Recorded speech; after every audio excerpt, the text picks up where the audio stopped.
Welcome to another broadcast of the Deborah Ruffini Show on the Artist First Radio Network. All past shows are archived. You can find them at artistfirst.com. And now, from England, here she is, your host, Deborah Ruffini. Greetings from England. This is Deborah Ruffini with another broadcast of the Deborah Ruffini Show. Today it is my absolute pleasure to be speaking with Dr Bill Creasy, founder of Logos Bible Study, understanding the Bible from Genesis through to Revelation. Dr Creasy hosts the podcast Scripture Uncovered. Hey, it's great to be chatting with you today, Dr Creasy. How are you doing? I'm doing very well, Deborah. How are you today? Oh, great. Yeah, it's been very, very rainy, but I'm inside, so it's all dry here. Well, that's good. We have a bit of a heat wave going on here in California. Oh, wow. But it's been nice nonetheless. Yeah. Yeah, we've had sort of the most intense weather that Britain's ever experienced, so we haven't, us Brits haven't quite known what to do with it, but you can probably handle yours better. Oh, it's lovely to be chatting with you. I'm really looking forward to this this time of discussion. It's going to be very, very interesting, and so I'm intrigued. Understanding the Bible from Genesis through to Revelation, that's a heck of a lot to understand. It's a big book. 2,000-page book written a long time ago. Yeah. So I think anyone who sets out to read the Bible, you need a scout who's been down the trail before, someone to lead you through and make sure you don't fall into a ditch or get tangled in a tree. Yeah. And make your way through Genesis to Revelation. Yeah, indeed. It's So where did the your interest and the motivation come from to do this? Well, I was for 30 years, I was an English literature professor at UCLA, University of California, Los Angeles. Okay. And one of my classes, my flagship course actually, was the English Bible as literature. Mm. And I taught through the entire Bible in 1 year. We were on an academic quarter system, fall, winter, spring, and summer. And eventually I just mashed it all together and taught through the Bible across those 4 quarters. And it became a really popular class. I'm basically a lecturer. There were large classes, a couple hundred people in them. And reading people through really some of the greatest literature ever written was a real joy. Mm. And at some point, maybe 10 years into it, I took that class out into the community at large and taught in a variety of churches, both Catholic and Protestant. Typically, I'd get maybe 10 or 15 churches to co-sponsor a class, and then I would teach through the whole Bible. Wow. And I did that in 1 year, I did it in a 5-year series, and I did it in a 7-year series, all of which has been recorded and is available online. Wow. On audible.com. If you look under Dr Bill Creasy, you'll have the full catalog. Yeah. And on my website, in the more advanced course, the 7-year-long course, all of the teaching is there in video, and I have good enrollments in them here online. Everything changed with COVID. Yeah. From live classes, I had to make the transition to online teaching, and now I'm getting quite comfortable with that. Mm. And it's also given me, rather than teaching where I can physically be in Southern California, going online has really given me a global audience. Yes. Well, here you are in the UK, yeah. And I have students in all over America, Canada, Mexico, wow. South America, Europe, Africa, all over. And that never would have happened. That's the silver lining of the COVID cloud, I think. Being able to really reach out beyond what I could previously. That's brilliant. And it's funny, isn't it? Sometimes out of disasters or unfortunate occurrences, blessings or positive things can happen. Yeah, it was at first I thought, how in the world will I be able to keep doing this? Yeah. All of my classes have been canceled. I lead teaching tours to the biblical world, to Israel, Egypt, Jordan, Turkey, Greece, Italy, and Spain. And I would have 5 to 6 tours a year. and with 50 people on each one. Ooh. All that stopped.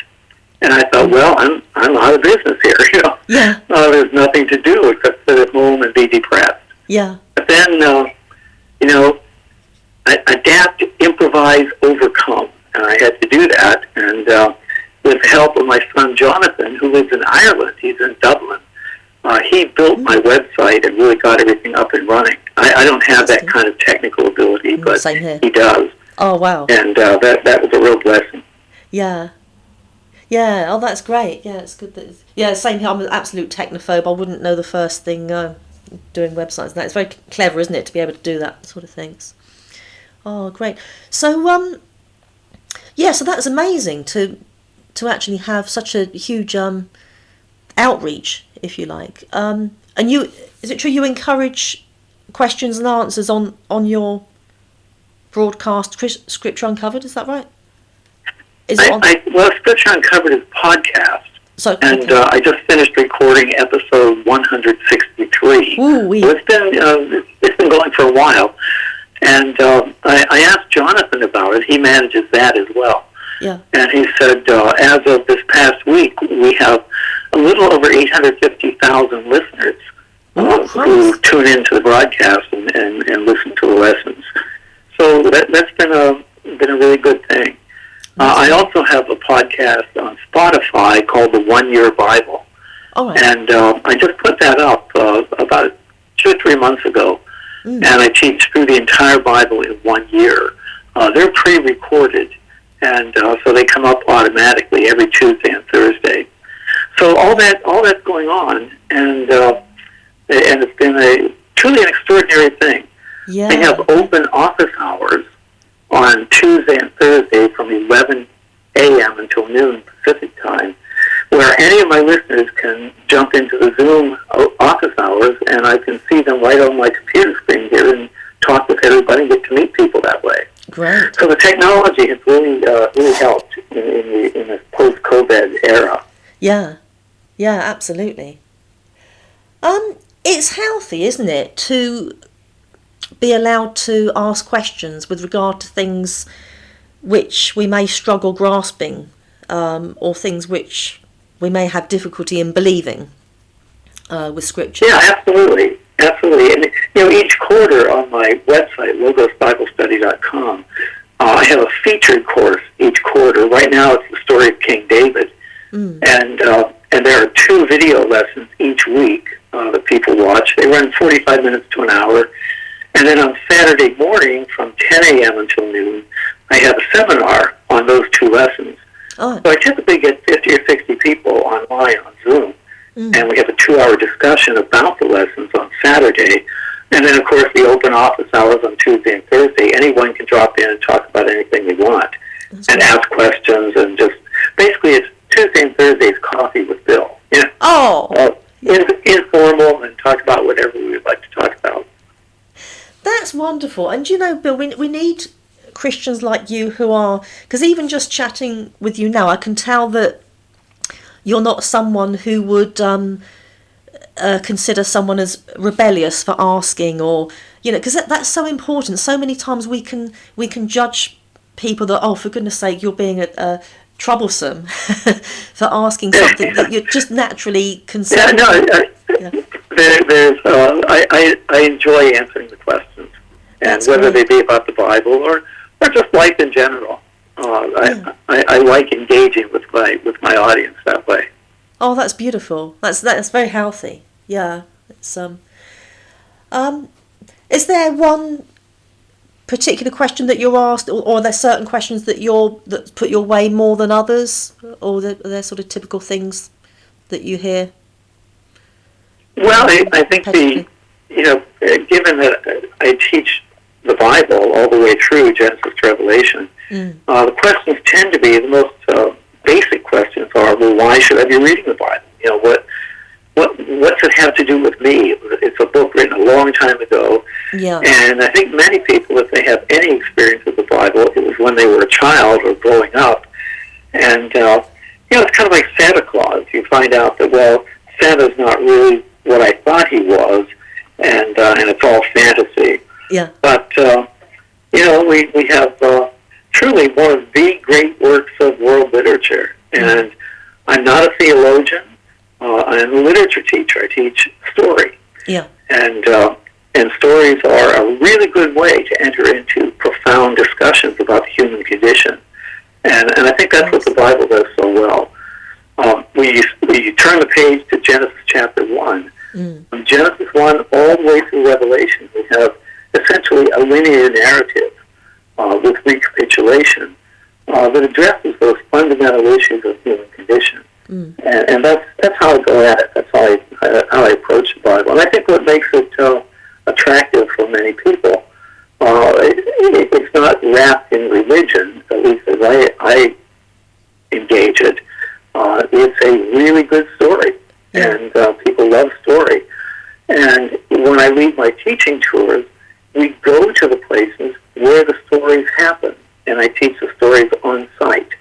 And that allows me to add color, tone, and texture to the text. Yeah. I'm looking at the Bible right now. I have it in front of me in black words on a white page.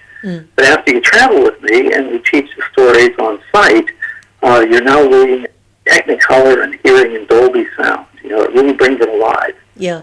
So that's the goal, to bring Scripture alive, to make it relevant to you, not in a sense of any denomination, any religious denomination, but the sense of engaging the fundamental issues of human condition in story form. And I think that's what's made it so successful over the years. Yeah. Yeah, no, I completely get you with that. It's and I guess the key is maybe it's easier said than done, but I know for myself and maybe other people that others that have been known to me, sometimes we can almost drive ourselves to the point of insanity through not knowing. There's so many things that may not appear to add up, or just trying to think of a few examples of a loving God.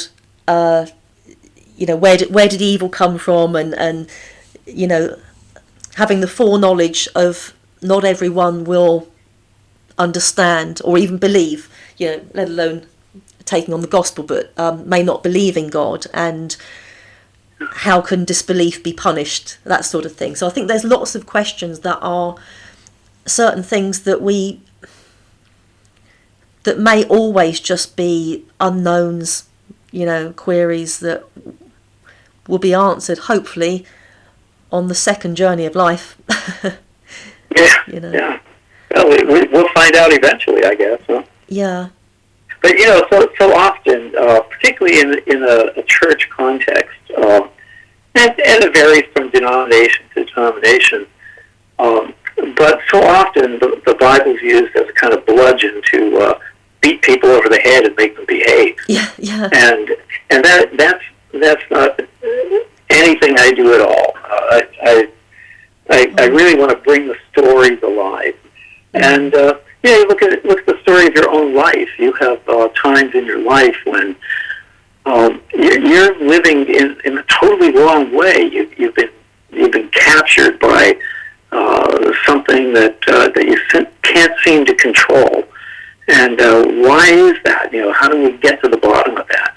Yeah. Well, we have people like that in the Bible. The story of King David that I'm teaching right now is a featured course. You know, David is one of my favorite characters in the Bible, and yet he's a deeply flawed person. Yeah. He's fully human. And, you know, well, David's a great king, yes. He's a magnificent warrior, yes. Yeah. But David is also a stone-cold killer, and someone who struggles with his life, and don't we all, you know? Mm-hmm. So we can learning the story of David, really entering that story and engaging it, teaches us a great deal about ourselves. Yes. And you know, all the different shades and colors that we are inside. Yeah. Yeah. So that's the real joy of. Yeah, I teach the Bible. I also taught at UCLA, and now the live classes are coming back. I teach the big things. Homer's Iliad and Odyssey, Virgil's Aeneid, Dante's Divine Comedy. These are profound works of art, as is the Bible. Yeah. You know, and I classify the Bible right in there with them. And we can learn a great deal from those stories and also from the stories in the Bible itself. Yes. So that's what I've been doing for the past 30 years. That's brilliant. What have you been doing? You know? Yeah. Yeah. I looked at your book that you contacted me and asked me if I would review your book, and I'm happy to do that. Oh, thank you. The artist page.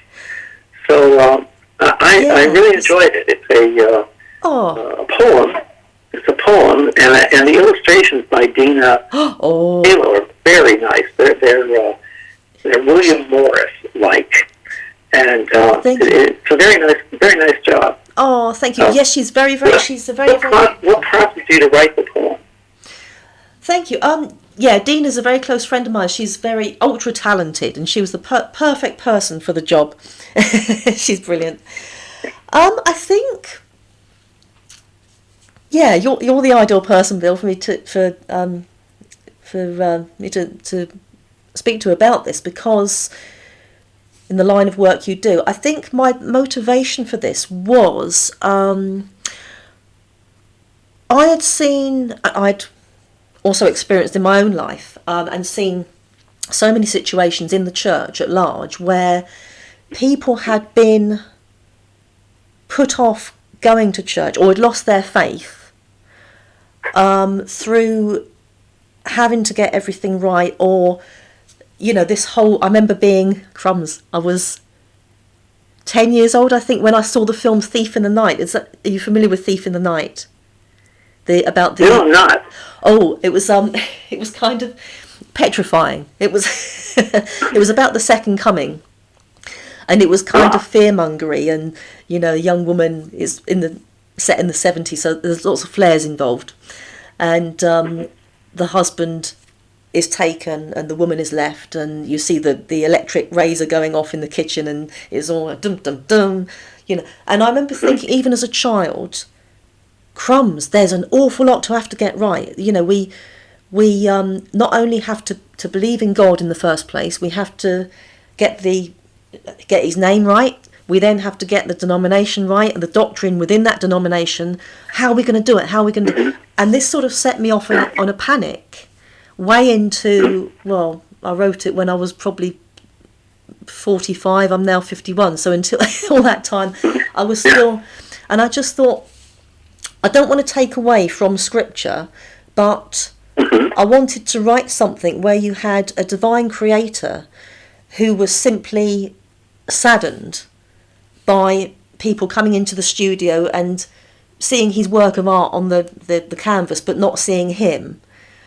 But it's the fact that they're either not tall enough, or for whatever reason they just can't see the hand behind the creation.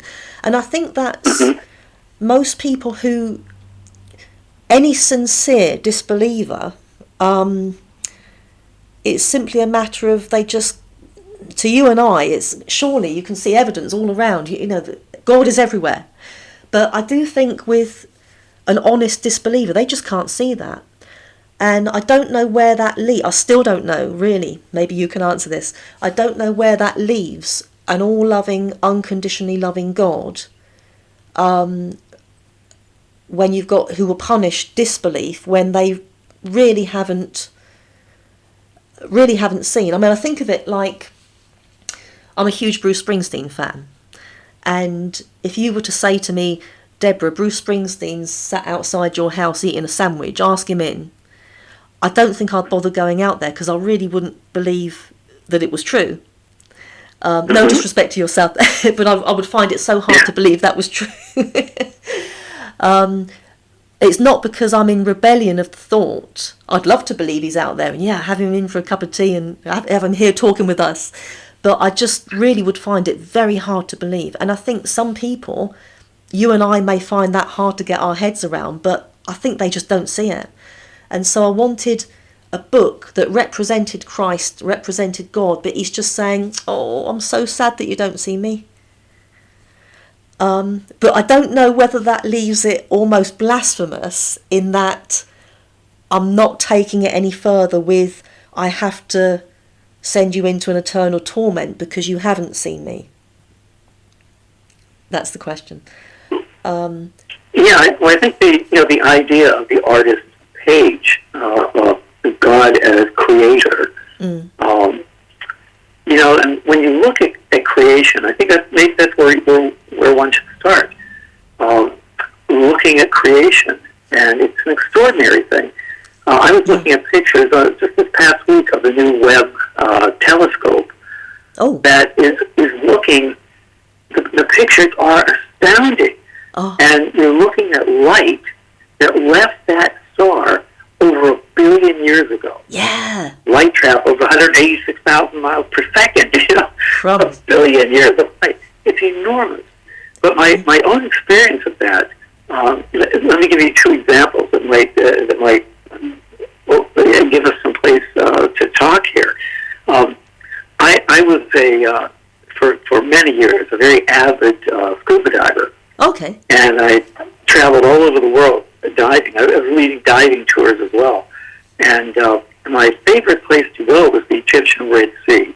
The Egyptian Red Sea is to underwater what the Amazon is to land. Okay. 21% of the life in the Red Sea only exists in the Red Sea.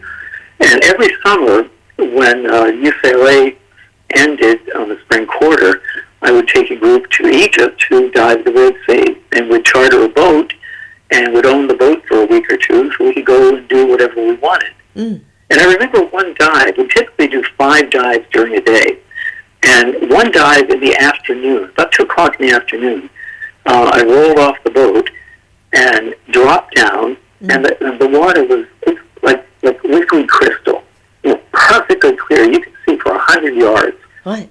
And as I went down to the bottom and hovered off the bottom and began moving across, I noticed my shadow on the sand.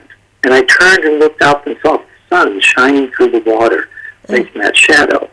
And as I was approaching a beautiful coral reef, I noticed in the sand a hole about the size of the diameter of a pencil or a pen. All right. And out of that hole was a goby, a little fish about the size of your little finger, and it has 2 big eyes, 2 big black eyes. Yeah. And as my shadow passed over, he went back in the hole. Right. And I thought, well, I'll be darned. That little fish is down here. I was never meant to see him. Yeah. And then as I went by, I noticed that a little shrimp came out of the same hole. Right. And was pushing sand out of the hole. Well, I'll be darned. The goby and the shrimp lived together in that hole. Yeah. The goby had eyes and could see well, but the shrimp was blind. So the goby was the watchman, and the shrimp was the housekeeper. Living up the hole. And it has a symbiotic relationship on the bottom of the Red Sea, 110 feet under the water.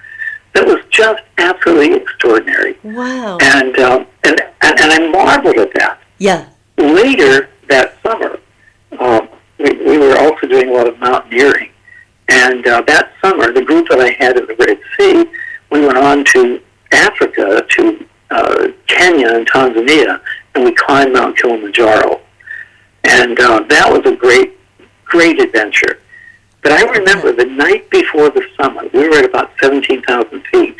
Kilimanjaro is 19,000 some feet, almost 20,000 feet. But the night before the summit, we were camped 17,000 feet. It was really cold. And in the middle of the night, I had to go to the bathroom. Great. As you do, yeah. So I got out of my sleeping bag, went and found a rock, and I was standing there, and I looked up at the sky, and we're in the middle of Africa. There's not a light to be seen for miles and miles and miles. And I looked up at the sky and saw the stars in a way I had never seen them before. We were so high, and the air was so clear that the stars looked three-dimensional. Oh. You could see depth in the stars. Yeah. And putting those 2 things together that happened that same summer, the goby and the shrimp on the bottom of the Egyptian Red Sea, and the 3-dimensional stars at the top of Mount Kilimanjaro. Yeah. Who could doubt an artist creator? Yeah. It was so evident Yeah. from what I was looking at. And that opened up a whole new realm of thinking for me, of God present in these tiny little creatures at the bottom of the Red Sea, and God present in the vastness of the universe, and everything in between. God doesn't have, he's represented as he, right? But God doesn't have gender. God is imbued in every element of creation. Yes. And that's extraordinary. Yeah. And why did God create all of this? Why does the artist create the painting? Because he loves it. Yeah. He loves it. He loves what he does, and by his very nature, by your very nature, you have to do what you do. You have to write poetry. Dina has to draw and create art. Yeah. I have to teach and explore. Yes. And that's the nature of who we are. So if we begin to see God in that way, and then God reflected in his creation, God reflected in poetry, God reflected in Scripture, then we begin to see God in a very different way, rather than through the lens of a denomination, doctrine, and all the rest. I suppose that's all important, but ultimately not so important. Ultimately, that can keep us away from God rather than bring us to God. And so I think with your book, God the Creator, people standing and saying, "Well, I don't really believe this. I don't really." Well, look around you. Look around you. Look at the images from the Webb telescope. Or look at the goby on the bottom of the Red Sea, and it seems to me that God is self-evident from that perspective. I see it's all very clever stuff. I think we're surrounded by miracles all the time, but we're just not seeing them because we take them for granted. You're right. And it is interesting, isn't it? I have a pair of axolotl in their little tank. Bless them, they're in the corner near the window there. And the fact that you could, not that I would do this because I'm not, you can cut off their limb and it would grow again. And sometimes if there's a little injury, you have to cut off the foot or the hand, and it just grows back. And you think, what knows that it has to do that? That wouldn't just happen by something knows that needs to happen.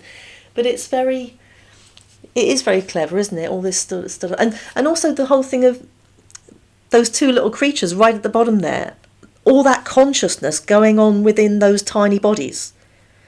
Yeah. Think of the little goby and the tiny little shrimp living together in a hole. Yeah. What do they talk about? How do they communicate to each other? Certainly by touch, because they're together there in that little hole. And yet one is blind and can't see the little shrimp, so he would only know the goby by touch. And the goby can see, but he can't dig. Yeah. So they're living this life together in perfect harmony in a little hole on the bottom of the Red Sea. I mean, that boggles the mind, doesn't it? Yeah, it does, doesn't it? It's so, and also the fact that that's their world. They wouldn't have had a clue that they are under the sea, and above all that sea, you've got the sky, and above that, you've got, I think of like in my house, they're in the axolotls in the corner of a room. They've got no idea. They can only see a part of where they can view. They've got no idea they're in a room that's in a house, a house consisting of other rooms. The house is in a street. The street is in we can only see from our perspective, and think it's quite exciting that there's so much out there. You're right, and our perspective is so very limited, like the shrimp and the goby. You know, we live in a little corner of the universe in a nondescript solar system, in a planet that nobody much cares about. You look out there into the universe and the vastness of it, and it's humbling, really, to think that we can see only a tiny little portion of it. Yeah. And what if we had that God's eye perspective, and we could see the whole thing and participate in the whole thing? That's pretty extraordinary.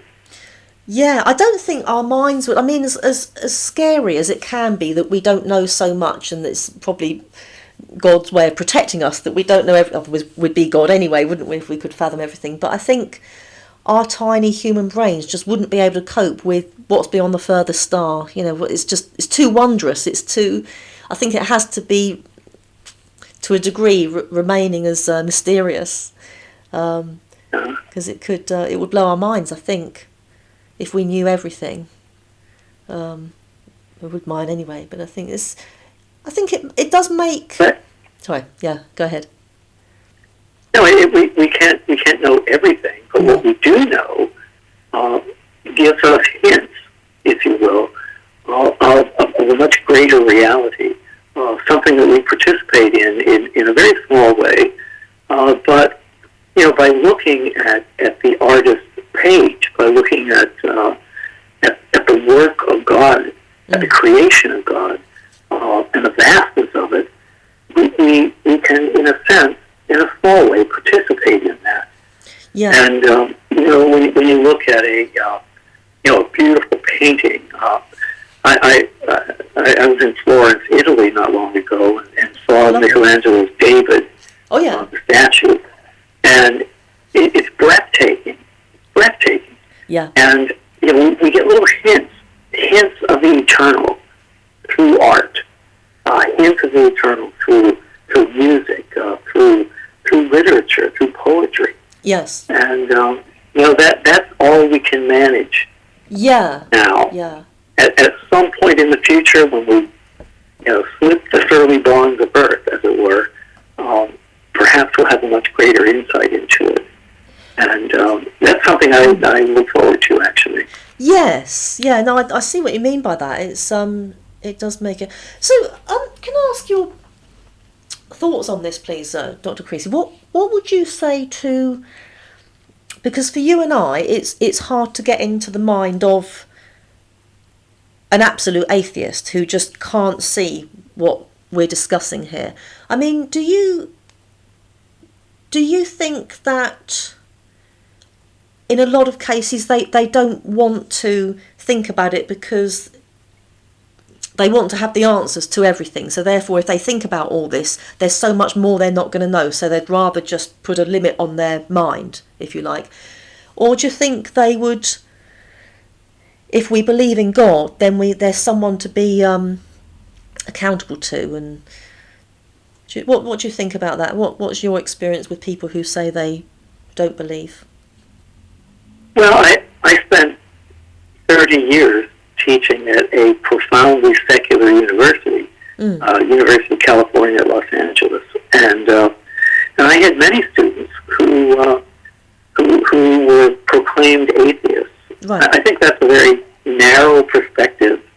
It's much like turning inward, and I only know what I know. Well, you don't really know a whole lot if you're turning inward in that way and blocking out anything else. But let me give you an example. I taught a writing course, a kind of bread and butter teaching at the university, and I would teach an honors seminar on writing, and I would pick a theme that I'd build the whole course around. And the theme I chose for one of my honors sections was friendship. And I wanted my students, and I had maybe 15 students in that class. We met in a seminar room, and the theme was friendship. So I wanted them to read novels, read poetry, read essays that dealt with friendship. So we read Aristotle's Nicomachean Ethics on friendship. We read Albert of Rivaux on friendship. We read other works on friendship, novels on friendship. And I remember one Friday afternoon, I said, now for Monday, I'd like you to read the book of Ruth in the Bible. And do you have a Bible? Well, no one did. Well, you can find one in the library. And look at the book of Ruth. It's only 4 chapters long. But it is the greatest friendship in the Bible, the friendship between Ruth and Naomi, and between two women. And it fell flat as I was saying it. And I said, well, Ruth is the great-grandmother of David. Half the class didn't know who David was. Oh, okay. And it was shocking. You know, and this was some time ago. I imagine it's even worse now. But they did read the book of Ruth. We talked about the book of Ruth, and they loved the story of the friendship between Ruth from Moab and Naomi from Bethlehem. And for an Israelite, the Moabites were the lowest of the low. In fact, in the Psalms, God calls Moab my washpot, my toilet. You know? And Naomi and her husband and their two sons go to live for a while in Moab. That's not upward mobility. From Bethlehem, the house of bread and praise, to God's toilet. You know? And yet these two women developed the most profound friendship in the entire Bible. So just in that 4 chapters, very, very short story, really, we get a great insight into something that, well, perhaps they had never thought about before. Now, I'm not trying to convince anyone in my classes that God exists, but I'm presenting a story. Yes. A story that they can engage and a story they can relate to. And I think that's something that Scripture does so well. Unfortunately, most people's experience of the Bible is something from church, something that's preached upon, something that tells them not to do this, that, or the other thing. But rather, let's approach the story and look at the class I'm featuring this quarter of the story of King David. You know, it's not something you have to preach on. It's something you have to experience. And that's the great thing about literature, whether it's biblical literature, classical literature like the Iliad, the Odyssey, the Aeneid, the Divine Comedy. It takes us into the deepest, most profound areas of human experience. And if you enter into that, if you don't believe it, fine. Put on the hat of the willing suspension of disbelief. Enter the text, the narrative, the poem, and engage it on its terms, not on yours. And that's a really important thing. You know, so often we bring to a work of literature or a work of art, a painting or music, preconceived ideas that filter our experience. Yes. Toss those overboard. Toss them overboard and engage the text on its terms, not on yours. And that's part of becoming an educated reader, of being able to put on that hat of the willing suspension of disbelief and enter the world of the narrative, enter the world of the poem, or enter the world of the painting, and engage it on its terms. And that's something, I think, as a teacher, one of the most important things that I do is teaching people how to do that. Teaching people how to become, and on my website, on the homepage, it's creating educated readers of Scripture. You know, people who are educated and can engage text as a literary work. And that makes all the difference, I think. And I found it to be so. It does. That's so beautiful and powerful what you say there, because I think there are so many who have this just sort of there's a big difference, isn't there, between religion and personal relationship with God. And absolutely. Some people, I think some people can have a sort of something they've heard in church that as they've got this preconceived idea that's put them off. I remember, I'm sure she wouldn't mind me saying, I remember when I'm divorced now, but when I got married many years ago, my wedding day, and someone who had known me ever since I was a little girl, who didn't have any church input, but it was really sad because so it was a Baptist church I got married in, lovely place, but she felt she couldn't come into the church because she was under the impression that you couldn't enter a church unless you'd been baptised or confirmed, and say, that's really sad. That just goes to say that, you know, some people just haven't got a clue as to what it's all about, but she must have got that from somewhere. And yeah. and it's sad. You know, someone told her that when she was 4 years old. Yeah. And that stayed with her. Yeah. And that's unfortunate. There are so many people who are proclaimed atheists who are really church-damaged people. Yes. And, yeah. You know, how do we heal that? How do we heal the wound? Yeah. And I think for both you and for me, one way to do that is through art. Whether in my case through literature, your case through painting or poetry. You know, that's how we heal the wound. And once that wound is healed, then people are a little more open, I think, to discovering something greater than their own preconceived ideas about the Bible, about Scripture, about poetry. How many students, I know this from teaching at UCLA for 30 years, how many people say, oh, I don't like poetry? Well, gee, why not? You know, what brought them to that conclusion? You know, poetry can be some of the, you know, one of life's most profound experiences. Absolutely. And that somehow they've been turned against it. And the same thing with religion, you know. Yeah. Somehow something happened that turned them against it. And, you know, I think my job, or the job that I care about the most, is breaking through those barriers, tearing them down. Yeah. And opening people up to a world that's just magnificent. A world of literature, a world of art, a world of music. Yes. And a world of exploration.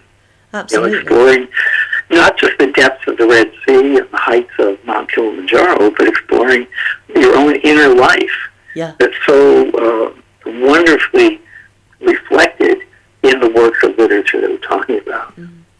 Absolutely. No, I think there's a lot of power in that. And it's, in a sense, it can be a matter of starting over again, as in, okay, this thing is... And also recognition of people, some people who claim to represent God haven't made a very good job of being good PR. So, sure. I think you and I both know more than a few of those. Yes, unfortunately. But it's kind of trying to, and maybe it's easier said than done, but thinking, okay, those people are not God. Those people would, their behaviours would sadden God, and let's get to know the real God. And, okay, we all screw up, don't we, in, you know, getting him wrong and sometimes saying things we shouldn't have said. But it's a matter of, well, for a start, coming to that point of apologising, saying we're sorry, but it's making God appealing, like, as you say, through going back to basics, and you know, what's gonna work this time, whereas before it's been damaged. A recent guest I had was a guy called Boz Chividian, who's the grandson of the late great Billy Graham. Oh, really? Yeah, lovely chap, and he's the founder of GRACE, which, let me get this right, GRACE stands for Godly Response to Abuse in the Christian Environment. And you know, the work he does, like brilliant work like yourself, that it's trying to get to a place where we start again. This awful thing has happened, but let's make God attractive, let's make him appealing, let's really fall in love with what has been badly represented, and it's important. It's very important, and also very important. Yeah. It's recognising, hopefully, and I don't know. Again, we don't really know the answer to this, but hopefully that God would sort of recognise. He's big enough to see our hearts and understand ourselves, to know what may have upset us or what may have, and you know, to give us that big hug and say, oh, yeah, really sorry about that, rather than smite us even further. You know, hopefully it's more a case of understanding rather than you know, punishing. I hope it's a case of that anyways. Yeah, you know, I have a close friend who adopts dogs that have been abandoned or injured. Oh, lovely. Or left for dead, you know. Yeah. And you don't know what happened to these little animals. sometimes you see the scars, literal scars, but they can be very timid, very afraid. They can turn and bite, because they've been so abused. Yeah. But how do you deal with such a little animal like that, a little dog? You love them, and you're consistent in that love. Yes. And that can turn them around. It can bring them back. Yeah. And I've seen that over and over again with people who are involved in a pet rescue. And people are the same way. Yeah. I think many people have an anger toward God or toward the concept of God that's been totally misrepresented to them. And how do you break through that? Yeah. That's by a good love. illustration. By presenting a very different paradigm. That's a good illustration, actually. Yeah, a harmed pet. Yeah, it's the same, isn't it? We're harmed pets. We can be harmed pets that need. We can be, yeah. Need rescuing. In your poem, people who are looking at the painting, who are looking at the creation, and being critical and not believing.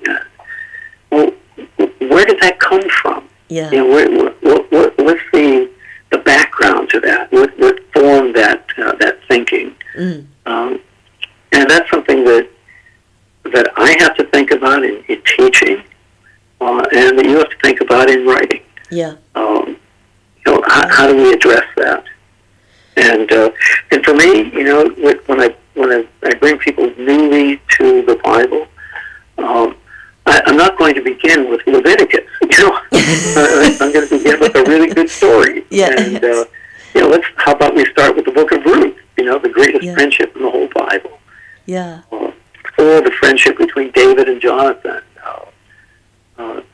That's where you start, and that's where the barriers begin to come down. And once you get those barriers lowered, then then you can move into other areas that may be a little more difficult, a little more troublesome. But that's that's the nature of life. It's not all a yellow brick road. It can be a tough go at times. Yeah. And No, it's absolutely true, isn't it? It's the way to go about it as well, isn't it? I mean, there's sorry, it's not really. I shouldn't laugh because it's not funny, but there is a YouTube channel of a street preacher, and we have street preachers in this town.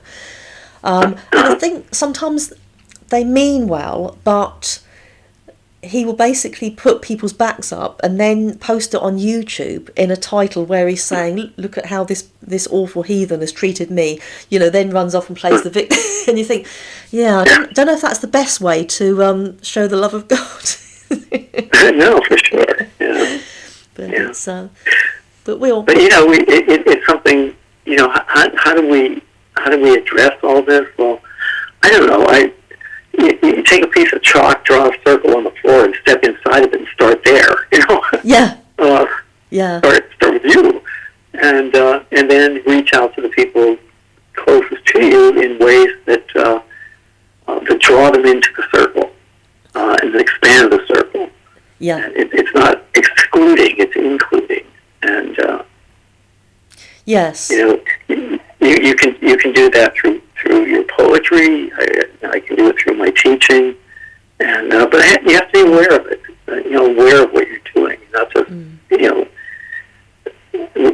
not being clumsy about it. Yeah. Yeah, that's absolutely right. Remember, Boz was saying, he said that his grandfather said it's what was it? He said it's my job to love, and it's God. I nearly got it the wrong way around. It's my job to love, and it's God's job to judge. Yeah, I remember thinking that was it's that's so apt, isn't it? That's what it's all about. And it's but we live in a hurt. Well, I really did enjoy your book, the artist page. Oh, thank you. I'm looking at it here. I have it up on my laptop. I'm looking at it right now again. Oh, do you? Oh, right. I'll get you the hard copy. The hardback is quite attractive. It's oh, thank you. I appreciate. Yeah, I think I mean, I do think it's the illustrations that have really brought it to life, and I can't thank Dina enough. It's very expressive, and she's done a great job on that. And I think I try to sort of make it for those on a spiritual journey, really, or those who were spiritually skeptical, to sort of read it and think it through. And I mean, I'm no scientist, but to sort of try and put a bit of what I regard as common sense as to cause and effect, that sort of thing. Which, but it's thank you. I appreciate your kind remarks about that. And I think I had a look at your website, and we just need people like you, Dr. C. We really do.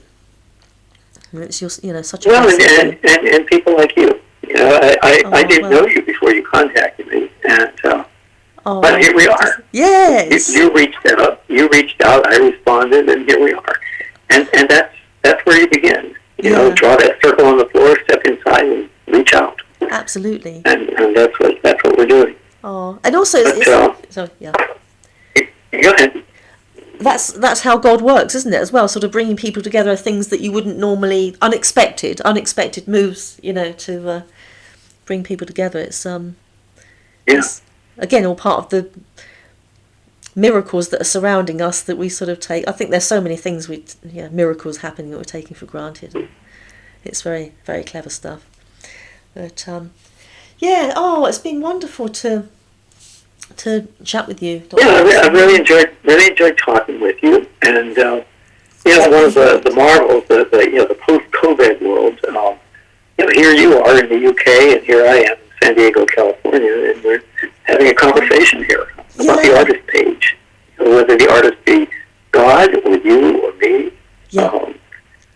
it's a good start. Yeah, absolutely. Oh, the miracle of technology, eh? yeah. But I'd like to invite your listeners to visit me on logosbiblestudy.com. Yeah, on my website, and everything. The website is very content rich, and that's where you begin. And I'd love to have you visit during my office hours on Tuesday and Thursday, 11 to noon Pacific time. And to go to the website, you'll be able to click on that and get right into it. Absolutely. So that's good. We're beginning something new. Wonderful. I was looking at your website last night, and I was quite blown away with all that's on there. So is it okay to feature the link to your site on the homepage to the show? Is that okay to feature that on the show? Oh, absolutely, yeah, that'd be great. And you're recording this. We have looks like about an hour of talking, and if you would like, I could, if you would like to offer the recording, I can put that up as an episode of Scripture Uncovered as well. Oh, lovely. That will give you, that will expose you to a different audience that you might not have otherwise. Oh, wonderful. That's very kind. If that's okay, that'd be great. Thank you. Yeah, that'd be great, yeah. Oh, wonderful. So let's get together online, and we'll look at the mechanics of doing all that, and I'll connect you up with Jonathan. He's right next door to you in Dublin. Oh, yes. And he can make all that work. We're practically neighbours. Yeah, let's do that. That's great.